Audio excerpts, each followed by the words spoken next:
Hello, एक बार फिर education knowledge में आपका स्वागत है। आज हम आपके लिए बहुत ही महत्वपूर्ण चैप्टर लेकर आए हैं। आज का अध्याय हमारा अध्याय 7 आप देख सकते हैं और पाठ का नाम है भारतीय अर्थव्यवस्था की जीवन रेखाएं। ये बहुत ही महत्वपूर्ण चैप्टर है, यानी भूगोल का चैप्टर है और इसमें से 7 अंक के प्रश्न आने की संभावना है। ठीक है, तो इसमें से देखिए 2 अंक के 2 प्रश्न भी आ सकते हैं और इसमें से वस्तुनिष्ठ प्रश्न भी आ सकते हैं। तो आपको इस चैप्टर में बहुत ही मैंने सरल भाषा में इन प्रश्नों को तैयार किया है। तो एक कक्षा 10 के विद्यार्थियों के लिए विषय सामाजिक विज्ञान भूगोल, ठीक है, कक्षा 10th, इसमें मैंने बहुत ही अच्छे प्रश्न हैं इसमें और सरल भाषा में मैंने प्रश्नों को बनाने का प्रयास किया है। तो आइए शुरू करते हैं। देखिए इसमें पहला क्वेश्चन है, ये आपका बहुत इम्पोर्टेंट क्वेश्चन है ये, पहला और दूसरा और तीसरा।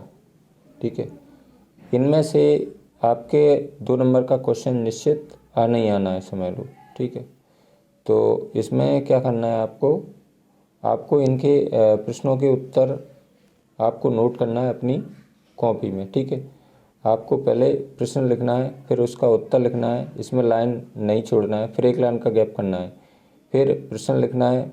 ठीक है, फिर उसका आंसर लिखना है, यहाँ पर लाइन गैप नहीं करेंगे आप, फिर एक लाइन का गैप छोड़ना है, ऐसे करके आपको लिख लेना है। तो इसमें पहला क्वेश्चन है, बहुत ही महत्वपूर्ण क्वेश्चन है, राष्ट्रीय राजमार्ग किसे कहते हैं। ठीक है, तो राष्ट्रीय नेशनल माने क्या होता है, राष्ट्रीय। ठीक है, और हाईवेज माने क्या होता है, राजमार्ग। तो ये बहुत इंपॉर्टेंट क्वेश्चन है। तो इसमें मैं सरल भाषा में इसको 2 लाइन में मैंने इसको आंसर पूरा किया है इसका। तो देखिए, राष्ट्रीय राजमार्ग देश के दूरस्थ भागों को जोड़ते हैं। ठीक है, तो पहली लाइन में क्या लिखना है, राष्ट्रीय राजमार्ग होते हैं वो देश के दूरस्थ भागों को जोड़ते हैं। यह प्राथमिक सड़क तंत्र है। यानी प्राथमिक सड़क तंत्र का मतलब क्या होता है, इसके बिना हमारा जीवन अधूरा है, यानी इसके बिना हमारा काम नहीं चल सकता। ठीक है, जिनका निर्माण व रखरखाव केंद्रीय लोक निर्माण विभाग CPWD के द्वारा किया जाता है। CPWD के द्वारा किया जाता है। अब आपको क्या करना है, यदि आपको ऐसा मैंने जैसा लिखा है वैसा याद रहे तो ठीक है, तो और नहीं आता तो फिर क्या लिखेंगे आप, देखिए आप ऐसे भी लिख सकते हो इसका आंसर कि उत्तर में यहाँ से लिखेंगे राष्ट्रीय राजमार्ग देश के दूरस्थ भागों को जोड़ते हैं। यह प्राथमिक सड़क तंत्र है जिनका निर्माण व रखरखाव, निर्माण माने क्या होता है, बनवाना। ठीक है, और रखरखाव माने क्या होता है, मरम्मत करना, केंद्रीय लोक निर्माण विभाग। ठीक है, तो इसकी जगह आप केंद्रीय लोक निर्माण विभाग की जगह क्या लिख सकते हैं, CPWD के द्वारा किया जाता है। ठीक है, तो इसको अपन शॉर्ट में भी लिख सकते हैं, राष्ट्रीय राजमार्ग देश के दूरस्थ भागों को जोड़ते हैं। यह प्राथमिक सड़क तंत्र है जिनका निर्माण माने क्या होता है, बनवाना, व रखरखाव CPWD के द्वारा किया जाता है। यानी कि इसको क्या कहते हैं, C का मतलब होता है केंद्रीय, सेंट्रल, और P का मतलब होता है पब्लिक। ठीक है, और W का मतलब होता है वर्क, और D का मतलब होता है डिपार्टमेंट। ठीक है, तो इसमें देखिए C का मतलब क्या हो गया, केंद्रीय। ठीक है, और P का मतलब हो गया पब्लिक, माने क्या होता है, लोक। ठीक है, और W का मतलब हो गया निर्माण, ठीक है, या कार्य, और डिपार्टमेंट का मतलब हो गया विभाग। ठीक है, तो इसको अपन शॉर्ट में इसका आंसर लिख सकते हैं। इसका आंसर हम, राष्ट्रीय राजमार्ग देश के दूरस्थ भागों को जोड़ते हैं। यह प्राथमिक सड़क तंत्र है जिनका निर्माण व रखरखाव CPWD के द्वारा किया जाता है। ऐसे भी इसका आंसर लिख सकते हैं। अब आते हैं हम राज्य राजमार्ग, यानी कि राज्य माने क्या होता है, स्टेट। ठीक है, और राजमार्ग माने क्या होता है, हाईवेज। ठीक है, तो इसको किसे कहते हैं, तो इसका आंसर कैसे लिखेंगे हम, तो इसका आंसर भी सरल है। उत्तर में देखिए यहाँ से, राज्यों की राजधानियों को जिला मुख्यालय, यानी ये क्या करती हैं सड़कें, राज्य की जो राजधानी होती हैं राज्य की, उनको काय से जोड़ती हैं, जिला मुख्यालय से जोड़ने वाली सड़कें राष्ट्रीय राज्य राजमार्ग कहलाती हैं। यानी इन सड़कों का क्या है, राज्य की जो राजधानी होती हैं उनको काय से जोड़ती हैं, जिला मुख्यालय से जोड़ती हैं, ठीक है, यानी जिले से जोड़ती हैं। सीधा सीधा हम ये भी लिख सकते हैं, राज्यों की राजधानियों को जिला मुख्यालय से जोड़ती हैं, ठीक है। जिनका निर्माण व रखरखाव किसके द्वारा किया जाता है, जिनका निर्माण व रखरखाव राज्य तथा केंद्र शासित क्षेत्रों में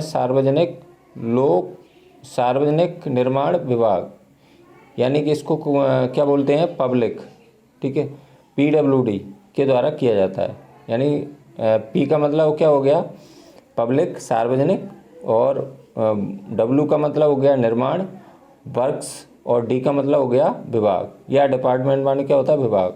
तो इसका भी अपन ऐसे ही लिख सकते हैं, ये क्या करती हैं, ये सड़कें राज्य की राजधानियों को काय से जोड़ती हैं, जिला मुख्यालय से जोड़ती हैं, ऐसे भी लिख सकते हैं। इनका निर्माण व रखरखाव किसके द्वारा, PWD के द्वारा किया जाता है, ठीक है, ऐसे भी लिख सकते हैं आप। निर्माण माने क्या होता है, निर्माण माने होता है बनवाना, और रखरखाव माने क्या होता है, मरम्मत करना, ठीक है। ऐसे मान के चलो किसी सड़क को हम बनवा रहे हैं, स्टार्ट कर रहे हैं उसको बनवाना, तो उसको क्या कहेंगे, अपन निर्माण कहेंगे। लेकिन रखरखाव क्या होता है, ऐसे मान के चलो कोई सड़क है, उसमें बीच में गड्ढे पड़ गए, तो उसका रिपेयरिंग आपने कभी देखा होगा कई बार, क्या होता है कि उस पर बीच में उसके गड्ढे भरने के लिए क्या करते हैं, उसमें अलग से रोड, बीच बीच में गड्ढे हैं, उस पर क्या डाला जाता है, मुरम डाला जाता है, या बहुत सी पक्की गिट्टी डाली जाती है। तो इसमें इस प्रकार आप इनके आंसर लिख सकते हैं, ठीक है। राज्य राजमार्ग क्या होते हैं, ये राज्य की राजधानियों को जोड़ते हैं। ये क्या करते हैं, राज्य की जो राजधानी होती हैं उसको कैसे जोड़ते हैं, जिला मुख्यालय से जोड़ते हैं, ठीक है। और जिनका निर्माण व रखरखाव किसके द्वारा किया जाता है, PWD के द्वारा किया जाता है। यहाँ पर देखिए, यहाँ पर क्या CPWD है, ठीक है। इसका देखिए, इसमें थोड़ा सा डिफरेंस है, क्या करना है डिफरेंस में, आपको ये याद रखना है, ठीक है। CPWD ये तो होता है केंद्र की जो सड़कें होती हैं उसके लिए CPWD के द्वारा किया जाता है, और इसमें से जो राज्य की सड़कें होती हैं तो इसमें PWD, इसमें से क्या हटाना है, आपको C हटाना है। तो यदि आप केंद्र की सड़कें बना रहे हो तो इसमें CPWD हो जाएगा, यदि राज्य की सड़कें हैं तो इसका PWD हो जाएगा, ठीक है। अब इसके बाद में अगला क्वेश्चन है आपका, ये भी बहुत महत्वपूर्ण क्वेश्चन है। इन प्रश्नों में से, तीनों प्रश्नों में से एक क्वेश्चन निश्चित आना ही आना है परीक्षा में, ठीक है। तीसरा क्वेश्चन है जिला मार्ग, यानी कि भारत में 3 प्रकार की सड़कें हैं, ठीक है। एक तो जिला मार्ग क्या होता है, ये सड़कें जिले के विभिन्न प्रशासनिक केंद्रों को जिला मुख्यालय से जोड़ती हैं, ठीक है। इनका कार्य क्या होता है, प्रशासनिक केंद्र क्या होते हैं, प्रशासनिक केंद्र होती हैं तहसीलें, ठीक है। तहसीलों को कैसे जोड़ते हैं, जिला से जोड़ते हैं, ठीक है, समझ गए ना आप। ये सड़कें जिले के विभिन्न प्रशासनिक केंद्र क्या होते हैं, जैसे तहसीलें होती हैं हमारी, जो डबरा तहसील है, भितरवार तहसील है, घाटीगांव तहसील है, मुरार तहसील है। तो ये क्या करती हैं, इनका कार्य है प्रशासनिक केंद्र को जिला मुख्यालय से जोड़ती हैं ये सड़कें, ठीक है। ये सड़कें प्रशासनिक केंद्रों को जिला मुख्यालय से जोड़ती हैं, और इनको बनवाने का कार्य, इन सड़कों की व्यवस्था का उत्तरदायित्व जिला परिषद का है। और इसका लिख सकते हैं अपन डायरेक्ट, इनका निर्माण व रखरखाव किसके द्वारा, जिला परिषद के द्वारा किया जाता है, ठीक है। तो इसका आंसर आप लिख सकते हैं आराम से, ये सड़कें जिले के, यहाँ लिखेंगे, ये सड़कें प्रशासनिक केंद्रों को जिला मुख्यालय से जोड़ती हैं, ठीक है, ऐसे लिख सकते हैं। प्रशासनिक केंद्र क्या होती हैं, तहसीलें होती हैं, यानी कि प्रशासनिक केंद्रों को जिला मुख्यालय से जोड़ती हैं। इन सड़कों का रखरखाव, निर्माण व रखरखाव किसके द्वारा किया जाता है, जिला परिषद के द्वारा किया जाता है। तो ये तीनों क्वेश्चन है, बहुत इंपॉर्टेंट क्वेश्चन है। इनमें से एक क्वेश्चन आपका निश्चित परीक्षा में 100% आना ही आना है, ठीक है। आपको सभी प्रश्नों को नोट्स बनाना है, लिख लेना है। कैसे लिखना है मैंने आपको बता दिया, पहले क्वेश्चन लिखना है, फिर आंसर, फिर 1 लाइन का गैप करना है। पहले क्वेश्चन फिर आंसर, उसका यहाँ पर गैप नहीं करना है आपको, फिर आंसर कंटिन्यूस लिखेंगे और फिर 1 लाइन का गैप करेंगे, फिर क्वेश्चन, फिर आंसर कंटिन्यूस, फिर 1 लाइन का गैप करेंगे, ठीक है, इस प्रकार लिखना है। तो ये तीनों क्वेश्चन बहुत वेरी इंपॉर्टेंट क्वेश्चन है। अब अगला क्वेश्चन पे आते हैं हम। देखिए अगला क्वेश्चन है क्या है, जल परिवहन के प्रकारों के नाम लिखिए। यानी परिवहन माने क्या होता है, साधन, आवागमन के साधन, यानी कि जल में कौन कौन से परिवहन चलते हैं। ठीक है, तो जल परिवहन में दो प्रकार का होते हैं। कौन कौन से होते हैं जल परिवहन? एक तो होता है आंतरिक जल परिवहन। जल परिवहन किसको बोलते हैं? जो जल के अंदर ही अंदर चलते हैं। ठीक है, वो उसी है, उसको बोलते हैं हम पनडुब्बी। ठीक है, और दूसरा होता है समुद्री जल परिवहन, यानी समुद्र में क्या क्या कौन से परिवहन चलते हैं, साधन चलते हैं। परिवहन ऐसे समुद्र में चलती हैं, एक तो नावें चलती हैं, और दूसरा क्या होता है, एक तो नावें चलती हैं, दूसरा जहाज़ें चलती हैं। तो जल परिवहन दो प्रकार का होता है। एक तो आंतरिक जल परिवहन क्या होता है, इसमें क्या है, पनडुब्बियाँ होती हैं जो समुद्र में अंदर ही अंदर ये चलने का कार्य करती हैं। और दूसरा समुद्री जल परिवहन में क्या आ जाएगा, समुद्र में जो ऊपर चलती हैं वो नावें चलती हैं, एक जहाज़ें चलती हैं। तो जल परिवहन के कितने प्रकार का होता है? दो प्रकार का। एक तो आंतरिक जल परिवहन, दूसरा होता है समुद्री जल परिवहन।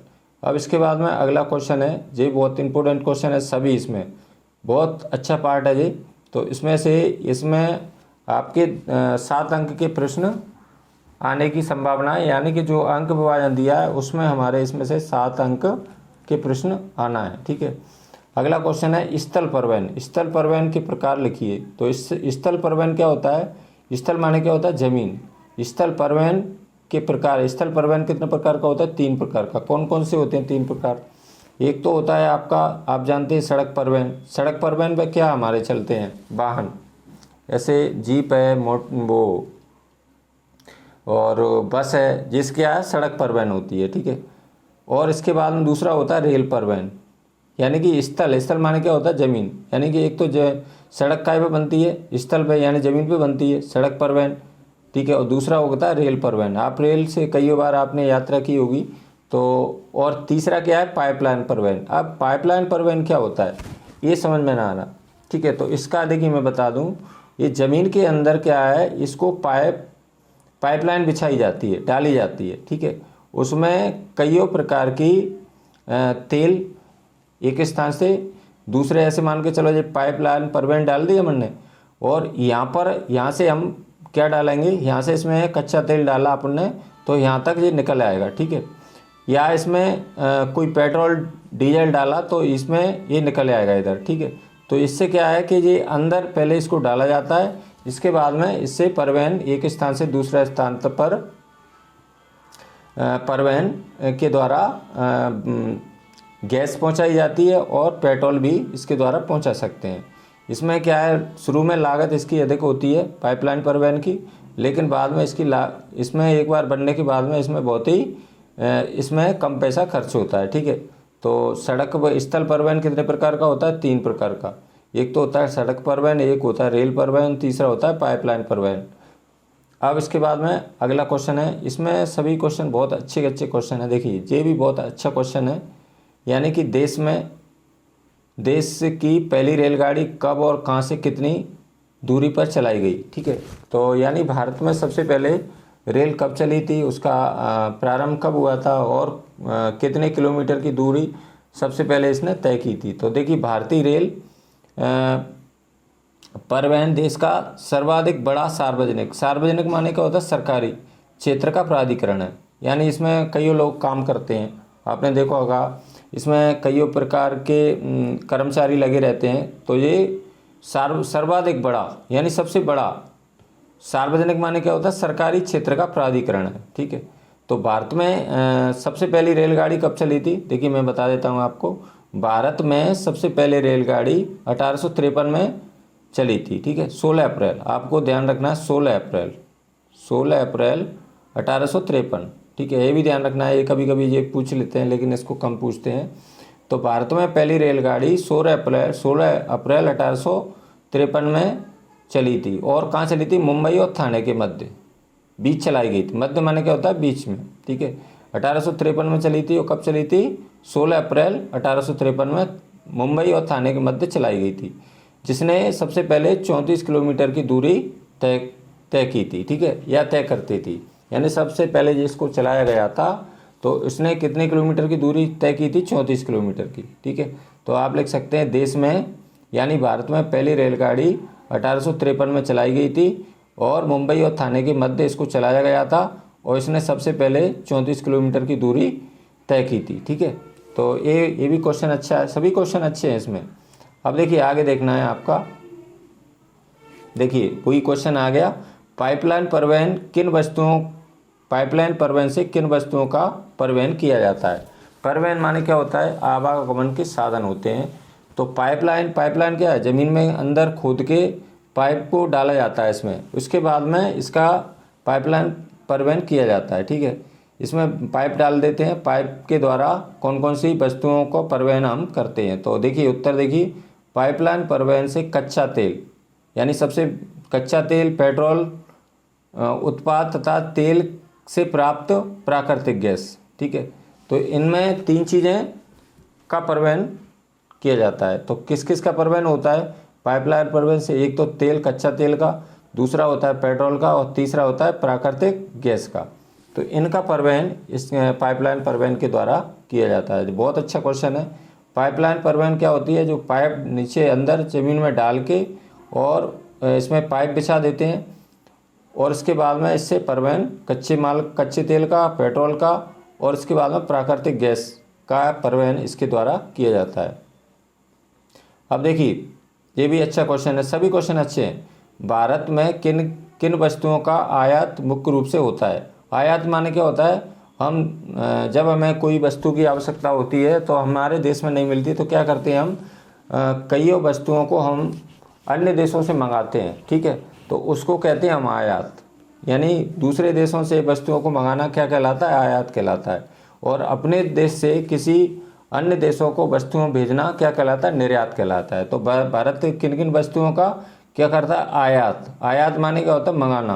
क्या क्या मंगाता है, भारत के मुख्य रूप से आयात होने वाली वस्तुएं कौन सी, कच्चा पेट्रोलियम, यानी पेट्रोलियम पदार्थ कैसा, कच्चा पेट्रोलियम मंगाता है, तथा उत्पाद रत्न व जवाहरात।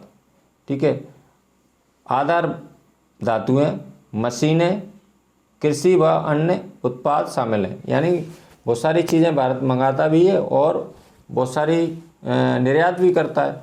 तो इसमें मुख्य रूप से एक तो क्या हो जाएंगी, कच्चा पेट्रोलियम मंगाता है भारत, और रत्न जवाहरात हो जाएंगे। ठीक है, आधार धातुएं यानी कई प्रकार की धातुएं और मशीनें, और कृषि यंत्र।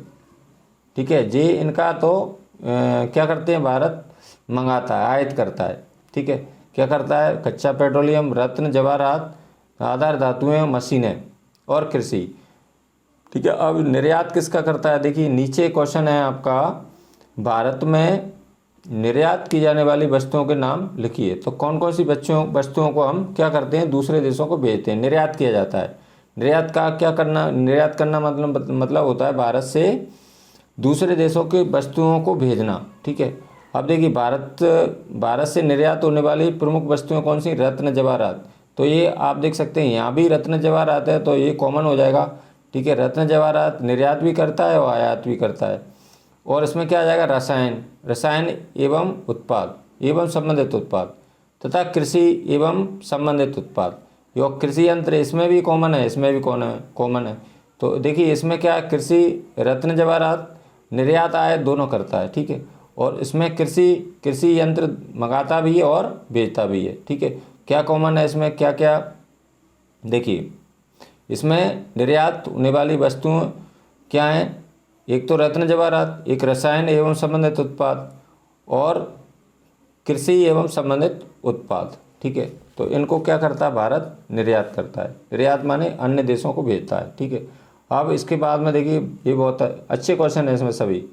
परिवहन किसे कहते हैं, क्वेश्चन नंबर 10, परिवहन किसे कहते हैं। ठीक है, तो उत्तर देखिए, व्यक्तियों, वस्तुओं, सेवाओं या जीव जंतुओं को किसी माध्यम द्वारा एक स्थान से दूसरे स्थान तक लाने ले जाने की प्रक्रिया को क्या कहते हैं, परिवहन कहते हैं। परिवहन क्या होता है, हम भी जाते हैं, कई बार बस से जाते हैं हम एक स्थान से दूसरे स्थान जाने के लिए, तो किसका परिवहन का प्रयोग करते हैं, या तो हम बस से जाते हैं, या हम रेल परिवहन के द्वारा जाते हैं, या हवाई परिवहन के द्वारा जाते हैं। ठीक है, तो क्या क्या है इसमें, परिवहन किसे कहते हैं, किसको कहेंगे परिवहन, व्यक्तियों, वस्तुओं, सेवाओं तथा जीव जंतुओं को किसी माध्यम द्वारा एक स्थान से दूसरे स्थान तक लाने ले जाने की प्रक्रिया को क्या कहते हैं? परिवहन कहते हैं। बहुत इंपॉर्टेंट क्वेश्चन है। अब इसके बाद में अगला क्वेश्चन है आपका, अनुकूल व्यापार संतुलन किसे कहते हैं? ठीक है, तो देखिए इसमें अनुकूल व्यापार संतुलन क्या होता है। तो इसमें देखिए अनुकूल व्यापार संतुलन किसे कहते हैं, तो इसका उत्तर देखिए, आयात तथा निर्यात व्यापार के घटक हैं। यानी व्यापार के घटक कौन से हैं? आयात माने क्या होता है? हम किसी वस्तु को मंगाते हैं तो उसको आयात कहते हैं। निर्यात क्या होता है? किसी दूसरे देशों को कोई वस्तु हम भेजते हैं तो उसको निर्यात कहते हैं। तो आयात और निर्यात व्यापार के क्या हैं? घटक हैं। आयात और निर्यात का अंतर ही देश के व्यापार संतुलन को निर्धारित करता है। ठीक है, अगर देखिए यहाँ से देखना है, अगर निर्यात मूल्य आयात मूल्य से अधिक हो तो उसे व्यापार संतुलन कहते हैं। यानी कि निर्यात मूल्य ज़्यादा हो और निर्यात मूल्य आयात मूल्य से अधिक हो। ठीक है, यानी कि हमने दूसरे देशों के लिए वस्तुएं 10 रुपये की भेजी मान के चलो, और हमने दूसरे देश से 7 रुपये की मंगाई, तो क्या हो जाएगा? ये अनुकूल व्यापार संतुलन हो जाएगा। यदि हम मान के चलो 10 रुपये की वस्तु दूसरे देश से क्या कर रहे हैं? निर्यात कर रहे हैं, और 15 रुपये की मंगा रहे हैं, तो क्या हो जाएगा? ये असंतुलन हो जाएगा। ठीक है, ये ध्यान रखना है आप। तो इसमें देखिए ये ध्यान रखना है आपको, अगर निर्यात मूल्य आयात मूल्य से अधिक हो तो उसे व्यापार संतुलन कहते हैं। इतनी परिभाषा लिखना है इसको, अगर निर्यात मूल्य आयात मूल्य से अधिक हो तो उसे अनुकूल व्यापार संतुलन कहते हैं। और व्यापार के घटक कौन से हैं? व्यापार के 2 घटक होते हैं, एक तो आयात, जब हम कोई वस्तु को मंगाते हैं उसको आयात कहते हैं, और यदि दूसरे देशों को लिए भेजते हैं तो उसको निर्यात कहते हैं। अब देखिए आ गया क्वेश्चन, व्यापार के घटक। ठीक है, तो व्यापार के घटक लिखिए। तो व्यापार के कितने घटक होते हैं? 2, आयात एवं निर्यात। आयात क्या होता है? जब हम कोई वस्तुओं को विदेशों से मंगाते हैं तो उसको हम आयात कहते हैं, और जब हम विदेश में यानी किसी अन्य देश में किसी वस्तु को भेजते हैं तो उसको हम निर्यात कहते हैं। ठीक है, अब इसके बाद में अगला क्वेश्चन है आपका, ये बहुत अच्छा क्वेश्चन है। देखिए इसमें क्या है आपके क्वेश्चन, ये वाला, सड़क परिवहन की 2 विशेषताएं लिखिए। ठीक है, कोई 2 विशेषताएं लिखना है सड़क परिवहन की। तो इसमें देखिए, भारत विश्व में सर्वाधिक सड़क जाल वाला देश है। ठीक है, यानी पूरी दुनिया में हम कहें तो भारत में सबसे ज़्यादा सड़कों का जाल बिछा हुआ है। ठीक है, यह सड़क जाल लगभग 56 लाख किलोमीटर का है। यानी कितने लाख किलोमीटर? 56 लाख किलोमीटर। ठीक है, तो इसकी हमें क्या लिखना है? सड़क परिवहन की विशेषता लिखना है। तो क्या है विशेषता? देखिए ये अच्छा क्वेश्चन है। विशेषता क्या हो जाएंगी इसकी? सड़क परिवहन की 2 विशेषताएं। यदि 2 नंबर में आता तो 2 विशेषता लिखना है, यदि 3 नंबर में आता तो 3 विशेषता लिखना है, और 4 नंबर में आता तो 4 विशेषता लिखना है। लेकिन है ना, इस पार्ट में से अधिकतर 2-2 अंक के 2 प्रश्न आने की संभावना है, और इसमें वस्तुनिष्ठ प्रश्नों भी आ सकते हैं 3। तो आपको सभी चैप्टर को कंप्लीट करना है। ठीक है, तो इसमें देखिए सड़क परिवहन पहला है इसमें पॉइंट, सड़क परिवहन रेल परिवहन की अपेक्षा क्या सुविधाजनक है। ठीक है, सुविधाजनक कैसे है? ऐसे सड़क ना कहीं भी डाली जा सकती है, बनाई जा सकती है, लेकिन रेल सब जगह नहीं बनाई जा सकती। ठीक है, तो इसमें क्या हो जाएगा? सड़क परिवहन रेल परिवहन की अपेक्षा कैसा है? सुविधाजनक है। दूसरा है, सड़कें ऊबड़ खाबड़ वाले स्थानों पर आसानी से बनाई जा सकती हैं। यानी कि जब हमारी ज़मीन नीचे ऊंची होती है तो उस पर भी हम सड़कों का निर्माण आराम से कर सकते हैं। ठीक है, अगला है इसमें पॉइंट, सड़कों का निर्माण व लागत कम होती है। इसको बनाने में क्या है? लागत यानी पैसा कम खर्च होता है, और ये जल्दी तैयार हो जाती हैं। यानी कि सड़कों का निर्माण माने क्या होता है? बनाना। और लागत माने क्या होता है? इसमें लागत यानी पैसा कम खर्च होता है। ठीक है, अगला क्वेश्चन है, सड़क परिवहन लोगों को घर घर सेवाएं उपलब्ध करवाता है। यानी कि सड़क परिवहन क्या होता है? लोगों के घर घर तक सेवाएं उपलब्ध कराता है। ठीक है, तो इसमें से कोई आप 2 नंबर का है तो 2 पॉइंट लिखना है, और जो भी आपको 2 पॉइंट इसमें से याद हो जाना है वो लिखना है। और 3 नंबर में आ रहा है 3 पॉइंट लिखना है, और 4 नंबर में आ रहा है तो 4 पॉइंट। लेकिन इसमें से अधिकतर 2 नंबर में क्वेश्चन आने की संभावना है, ठीक है। तो अगला क्वेश्चन है, इसमें सभी क्वेश्चन अच्छे हैं, ठीक है। आगे देखिए, स्वर्णिम चतुर्भुज महाराजमार्ग की 2 विशेषताएं लिखिए। यानी स्वर्णिम चतुर्भुज क्या होता है? भारत सरकार ने दिल्ली कोलकाता चेन्नई मुंबई दिल्ली को जोड़ने वाली 6 लेन वाली महाराजमार्गों की सड़क परियोजना प्रारंभ की है। यानी 6 लाइन वाली और 4 लाइन वाली, ठीक है। कहाँ से, किस जगह से कहाँ तक? यानी कि दिल्ली कोलकाता चेन्नई मुंबई व दिल्ली को जोड़ने वाली 6 लाइन वाली महाराजमार्गों की सड़क परियोजना प्रारंभ की है, ठीक है। ये इस परियोजना के तहत 2 गलियारे प्रस्तावित हैं। तो 2 गलियारे कौन कौन से हैं?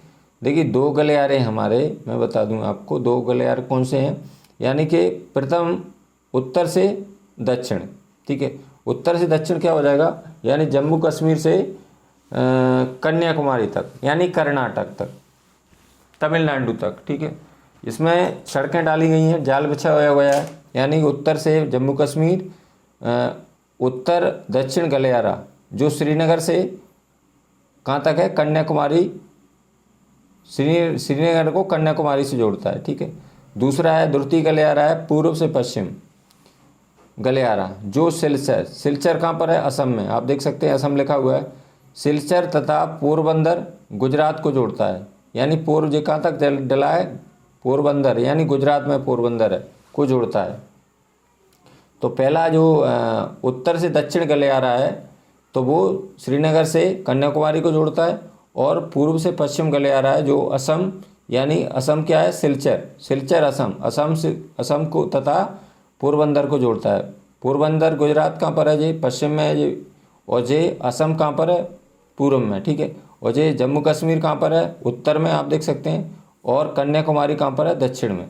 तो इस प्रकार इसमें 2 गलियारे प्रस्तावित हैं। एक तो उत्तर दक्षिण गलियारा, इसको श्रीनगर को कन्याकुमारी से जोड़ता है। एक पूर्व पश्चिम गलियारा जो सिलचर असम तथा पोरबंदर गुजरात को जोड़ता है।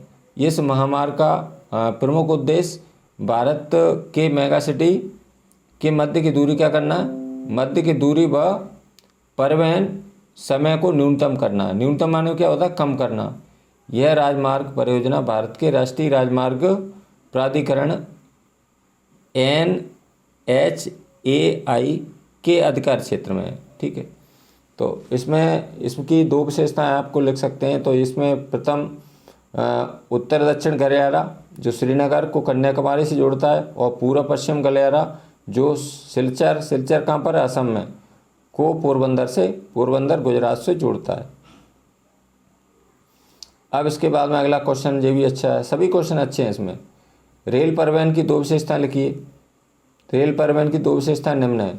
नंबर 1, भारतीय रेल परिवहन वस्तुओं तथा यात्रियों के परिवहन का प्रमुख साधन है। ये ध्यान रखना है, कभी कभी OT में पूछ लेते हैं रेल परिवहन का प्रमुख साधन कौन सा है। तो उसमें सड़क परिवहन आ जाए, रेल परिवहन आ जाए, हवाई परिवहन आ जाए, तो क्या लिखना है आपको? रेल परिवहन, ये ध्यान रखना है, ठीक है। तो सड़क, इसमें भारतीय रेल परिवहन वस्तुओं तथा यात्रियों के परिवहन का प्रमुख साधन है। आप देखिए प्रमुख, ठीक है। तो इसका क्या हो जाएगा? रेल परिवहन, ठीक है।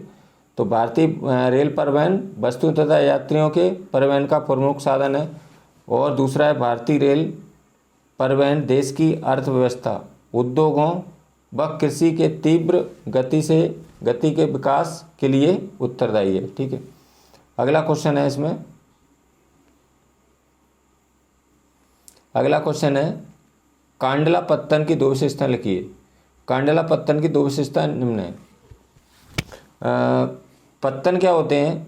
यहाँ पर देखिए, स्वतंत्रता प्राप्ति के पश्चात, यानी जब हमारा देश आज़ाद हो गया था उसके पश्चात कच्छ के कांडला, कच्छ कहाँ पर स्थित है जी? ये आपका पश्चिम में गुजरात का एक कच्छ जिला है, वहाँ पर स्थित है कच्छ। कांडला पहले पत्तन के रूप में विकसित किया गया, यानी सबसे पहले स्वतंत्रता प्राप्ति के बाद में कांडला पत्तन सबसे पहले बनाया गया था, विकसित किया गया था। ठीक है, तो ये लिख सकते हैं, वो पूछा जा सकता है परीक्षा में, बताइए स्वतंत्रता प्राप्ति के पश्चात कौन सा पत्तन बनाया गया तो क्या हो जाएगा इसका, कांडला पत्तन। ये कहाँ पर है, कच्छ जिला में। ठीक है, के रूप में विकसित किया गया है। स्वतंत्रता प्राप्ति के पश्चात कच्छ में कांडला पहले पत्तन के रूप में विकसित किया गया है, यानी सबसे पहला पत्तन है ये। दूसरा है कांडला पत्तन, जिसे दीनदयाल पत्तन के नाम से भी जाना जाता है। और दूसरा क्या विशेषता है इसकी, इसको दीनदयाल पत्तन के नाम से भी जाना जाता है। यह एक क्या है, यह एक ज्वारी पत्तन है।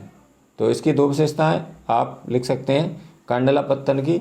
यह सबसे स्वतंत्रता प्राप्ति के पश्चात सबसे पहले इसको विकसित किया गया था। दूसरा, कांडला पत्तन को दीनदयाल पत्तन के नाम से भी जाना जाता है। यह क्या है, ज्वारी पत्तन है। तो कोई भी दो विशेषताएं इसमें से आप लिख सकते हैं। अगला क्वेश्चन है आपका, मार्मागाओ पत्तन देश का महत्वपूर्ण पत्तन क्यों है। पत्तन क्या होते हैं, यहाँ पर देखिए, जो हमारे समुद्री मार्ग से जो माल आता है, विदेशों से हम मंगाते हैं और निर्यात करते हैं, वो उसमें पत्तनों के द्वारा आता है, यानी समुद्री मार्गों के द्वारा। ठीक है, तो पत्तन क्या होते हैं, जहाज को लादने उतारने का ऐसे स्टैंड होता है, वैसे ही इसमें यहाँ पर सामान को लादने और उतारने का काम हम पत्तनों के माध्यम से करते हैं। ठीक है, जैसे अगला है इसमें, लोअयस्क के निर्यात के संदर्भ में मार्मागाओ पत्तन देश का सबसे महत्वपूर्ण पत्तन है। यानी कि लोअयस्क का यहाँ से क्या किया जाता है, निर्यात किया जाता है, यानी दूसरे देशों को भेजा जाता है। ठीक है, लोअयस्क अपने देश में होता है तो उसका निर्यात किसके द्वारा किया जाता है, पत्तनों के द्वारा। लोअयस्क के निर्यात के संदर्भ में मार्मागाओ पत्तन देश का महत्वपूर्ण पत्तन है। यहाँ से देश के कुल निर्यात का 50%, आप देख सकते हैं 50% लोअयस्क निर्यात किया जाता है, यानी जो देश पूरे देश में भेजा जाता है उसका 50% मार्मागाओ पत्तन के द्वारा भेजा जाता है। क्या, किसका निर्यात किया जाता है, यहाँ से निर्यात माने दूसरे देशों को भेजते हैं, लोअयस्क का। ठीक है, अब इसके बाद में अगला क्वेश्चन है आपका, कोलकाता को एक अंतःस्थलीय नदी पत्तन क्यों कहते हैं। तो इसमें देखिए, कोलकाता एक अंतःस्थलीय नदी पत्तन है। यह पत्तन गंगा ब्रह्मपुत्र बेसिन के बृहत व समृद्ध पृष्ठभूमि को सेवाएं प्रदान करता है। ज्वारी पत्तन होने के कारण तथा हुगली के तलछट जमाव से इसे नियमित रूप से साफ करना पड़ता है। ठीक है, क्योंकि इसमें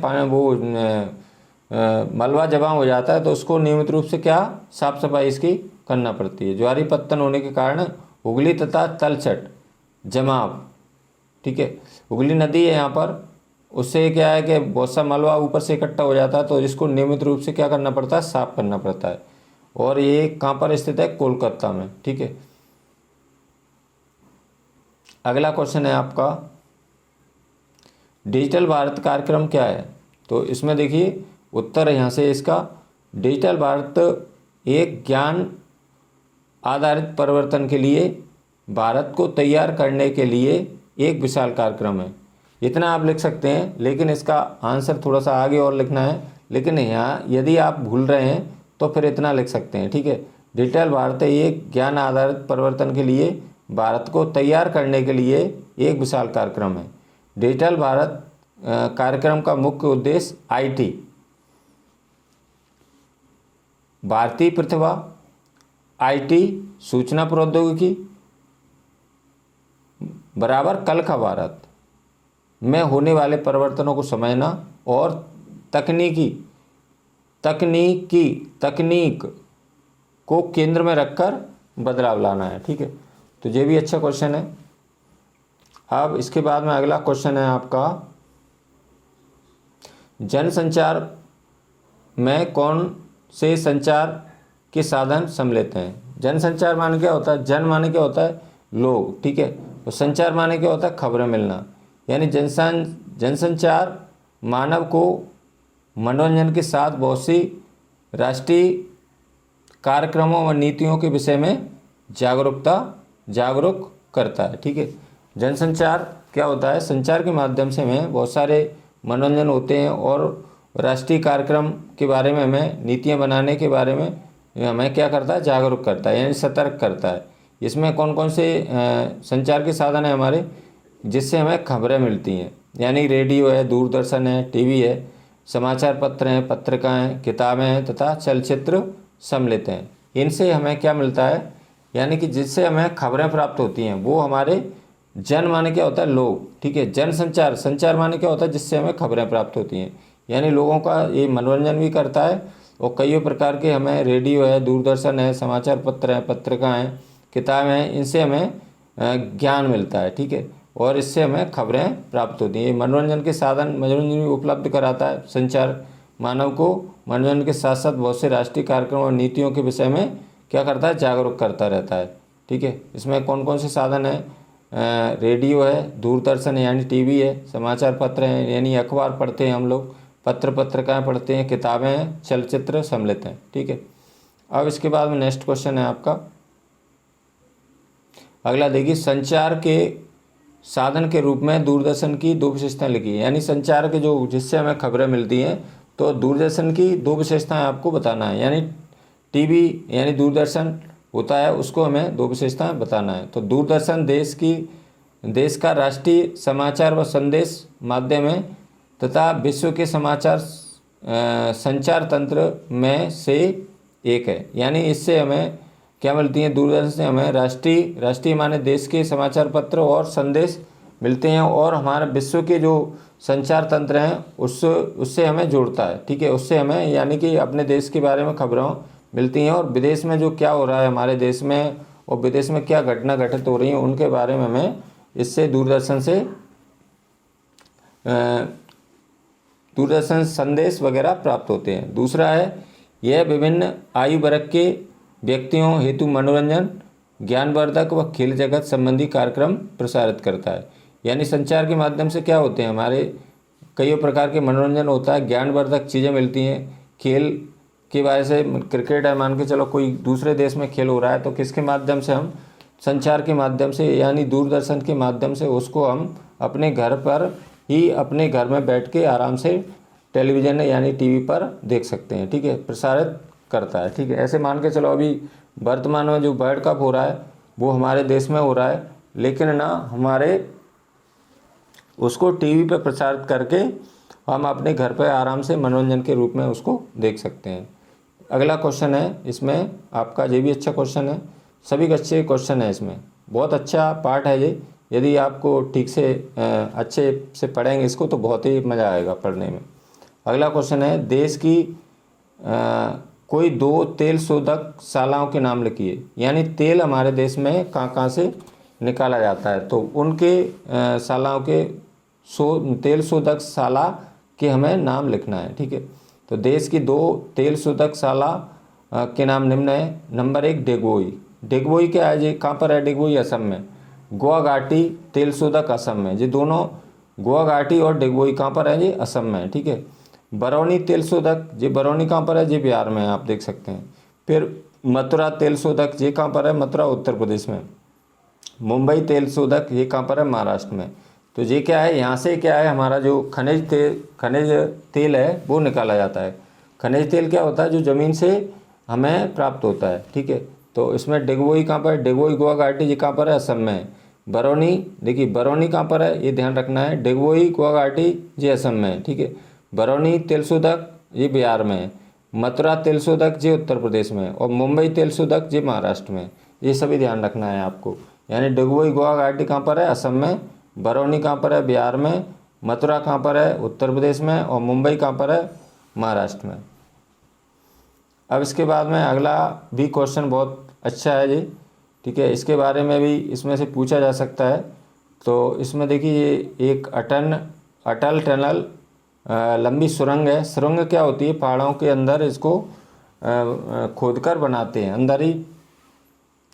तो विश्व की सबसे लंबी राजमार्ग सुरंग की दो विशेषताएं लिखिए। ठीक है, तो इसमें देखिए, जो विश्व की सबसे लंबी राजमार्ग सुरंग, राजमार्ग यानी कि इसमें सड़क बनाई गई, सुरंग अटल टनल कितनी किलोमीटर, 9.02 किलोमीटर है। यह किस कहाँ डली है जी, ये हिमाचल प्रदेश में स्थित है।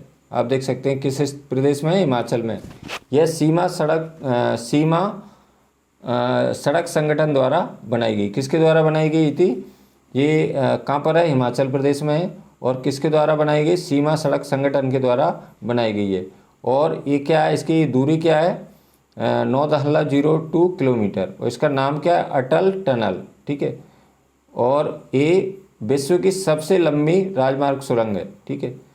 यानी कि इसको नीचे से क्या करते हैं, इस सुरंगें कैसे बनती है, पत्थर को नीचे से उसको पहाड़ को नीचे से काट कर उसमें अंदर ही अंदर क्या डालते हैं, सड़क बिछाते हैं, सड़क डालते हैं अंदर ही अंदर, ठीक है। तो इसका नाम क्या, अटल टनल है। और इसकी किलोमीटर कितनी है, 9.02 किलोमीटर। और कहाँ पर स्थित है, हिमाचल प्रदेश में स्थित है।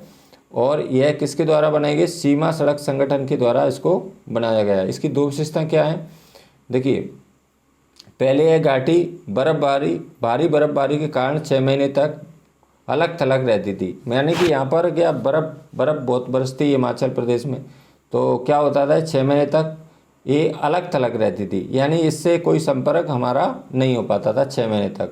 यह सुरंग हिमाचल की पीर पंजाल पर्वतमाला में औसत समुद्र तल से 3000 मीटर की ऊंचाई पर अति आधुनिक सुविधाओं के साथ बनाई गई है। यानी कि समुद्र से इसकी ऊंचाई कितनी है, 3000 मीटर, ठीक है। और हिमाचल की पीर पंजाल पर्वतमाला और समुद्र तल से 3000 मीटर की ऊंचाई पर अति आधुनिक सुविधाओं के साथ इसको क्या बनाया गया है, ठीक है। तो इसमें ये बहुत इम्पोर्टेंट क्वेश्चन है, वेरी वेरी इंपॉर्टेंट। विश्व की सबसे लंबी राजमार्ग सुरंग कौन सी है, अटल टनल है, ठीक है। और ये कितने किलोमीटर लंबाई है, 9.02 किलोमीटर। कहाँ पर बनी है जी, हिमाचल प्रदेश में बनी है। और यह किसके द्वारा, सीमा सड़क संगठन के द्वारा बनाई गई है। तो पहले यह बर्फबारी जी विशेषता पूछते हैं, तो पहले यह बर्फबारी से 6 महीने तक अलग थलग रहती थी, ठीक है। यह सुरंग हिमाचल की पीर पंजाल पर्वत माला में औसत समुद्र तल से 3000 मीटर की ऊंचाई पर अति आधुनिक सुविधाओं के साथ बनाई गई है। अब इसके बाद में अगला क्वेश्चन है, भारत सरकार द्वारा घोषित राष्ट्रीय जलमार्ग एवं उनकी लंबाई लिखिए। यानी कि भारत सरकार के द्वारा कौन कौन से राष्ट्रीय जलमार्ग घोषित किए गए हैं, तो उनके हमें क्या लिखना है, नाम लिखना है। तो कौन कौन से हैं, देखिए, भारत सरकार द्वारा घोषित राष्ट्रीय जलमार्ग निम्न है। नंबर 1, हल्दिया तथा इलाहाबाद के मध्य गंगा जलमार्ग, ठीक है। हल्दिया तथा इलाहाबाद के मध्य कौन सा, गंगा जलमार्ग, जो 1620 किलोमीटर लंबा है। नौगम्य जलमार्ग संख्या 1, इसका नाम क्या है, नौगम्य जलमार्ग संख्या 1। यानी कि हल्दिया से इलाहाबाद तक इसको के मध्य, हल्दिया से इलाहाबाद के मध्य मान क्या होता है, बीच में, गंगा जलमार्ग। क्या नाम है इसका, गंगा जलमार्ग। इसकी लंबाई कितनी है, 1620 किलोमीटर लंबा है। इसको क्या बोलते हैं, नौगम्य जलमार्ग संख्या 1, ठीक है। दूसरा है सदिया व धुबरी के मध्य 891 किलोमीटर लंबा ब्रह्मपुत्र नदी जलमार्ग। एक तो गंगा जलमार्ग हो गया और दूसरा हो गया ब्रह्मपुत्र नदी जलमार्ग। नौगम्य जलमार्ग संख्या 2, यानी कि जो गंगा जलमार्ग है उसका नाम क्या है, नौगम्य जलमार्ग संख्या 1 है। और जो ब्रह्मपुत्र नदी है उसके द्वारा बनाया गया जलमार्ग कौन सा है, नौगम्य जलमार्ग संख्या 2, ठीक है। तो ये भी अच्छा क्वेश्चन है। यानी कि भारत सरकार द्वारा घोषित जलमार्ग है जी, इनकी लंबाई, इसकी लंबाई, गंगा जलमार्ग की लंबाई कितनी, 1620 किलोमीटर। और इसकी ब्रह्मपुत्र जलमार्ग की लंबाई कितनी है, 891 किलोमीटर। अब इसके बाद में अगला क्वेश्चन है आपका, पर्यटन उद्योग के विकास हेतु अपने सुझाव लिखिए। यानी पर्यटन क्या होता है, जब हम कहीं घूमने जाते हैं तो उसको हम पर्यटन कहते हैं, ठीक है। जैसे बहुत सारी दर्शनीय स्थल हम देखने के लिए जाते हैं तो उसी को हम क्या कहते हैं, पर्यटन कहते हैं। ऐसे चिड़ियाघर है, घूमने के लिए जाते हैं हम, तो बहुत सारी पर्यटक घूमने के लिए हम जाते हैं। तो पर्यटक उद्योग के विकास हेतु अपने सुझाव लिखिए। तो पिछले 3 दशकों में भारत में पर्यटन उद्योग में महत्वपूर्ण वृद्धि हुई है। 150 लाख से अधिक व्यक्ति पर्यटन उद्योग में प्रत्यक्ष रूप से संलग्न है। यानी इसमें कितने लोग लगे हुए हैं? 150 लाख पर्यटन के कार्य में प्रत्यक्ष रूप से संलग्न है। पर्यटन क्या करता है? राष्ट्रीय एकता को प्रोत्साहित करता है। ठीक है, राष्ट्रीय एकता को क्या करता है? प्रोत्साहित करता है तथा स्थानीय हस्तकला व सांस्कृतिक उद्योगों को प्रश्रय देता है। ठीक है, अगला क्वेश्चन है, बहुत इंपॉर्टेंट क्वेश्चन है, भारतीय रेल परिवहन को कितने प्रखंडों में बांटा गया है? संकलित किया गया है या बांटना? ठीक है, तो ये बहुत अच्छा क्वेश्चन है। भारतीय रेल परिवहन को कितने प्रखंडों में संकलित किया गया है, यानी बांटा गया है। संकलित करना माने क्या होता है? बांटा गया है। भारतीय रेल परिवहन को 16 प्रखंडों में संकलित किया गया है। ठीक है, तो ये आ सकता है क्वेश्चन परीक्षा में, ओटी में भी पूछा जा सकता है। ठीक है, अगला देखिए, इसमें अगला क्वेश्चन है आपका, भारत में सर्वप्रथम हवाई उड़ान कब और कहाँ प्रारंभ हुई थी? यानी कि सबसे पहले भारत में हवाई उड़ान, हवाई जहाज़ों की उड़ान कब प्रारंभ हुई थी? तो भारत में सर्वप्रथम हवाई उड़ान 1911 में इलाहाबाद से नैनी के बीच में प्रारंभ की गई थी। यानी इसको सबसे पहले कब प्रारंभ किया गया था? 1911 में। और किस किस के? इलाहाबाद और नैनी के बीच में ये सर्वप्रथम हवाई सेवा यानी हवाई जहाज़ों के उड़ाया गया था। ठीक है, कहाँ से कहाँ तक? 1911 में इलाहाबाद से लेकर नैनी तक। नैनी कहाँ पर है? ये उत्तर प्रदेश में नैनी। ठीक है, और इलाहाबाद भी उत्तर प्रदेश में। तो यहाँ पे इनकी दूरी इसमें दी नहीं है। अगला क्वेश्चन है, भारतीय वायु परिवहन का राष्ट्रीयकरण कब किया गया? तो ये भी अच्छा क्वेश्चन है। भारतीय वायु परिवहन का राष्ट्रीयकरण 1953 में किया गया। कब किया गया था? 1953। ये भी अच्छा क्वेश्चन है। अब इसके बाद में अगला क्वेश्चन है आपका, देखिए, निर्यात किसे कहते हैं? ये भी अच्छा क्वेश्चन है।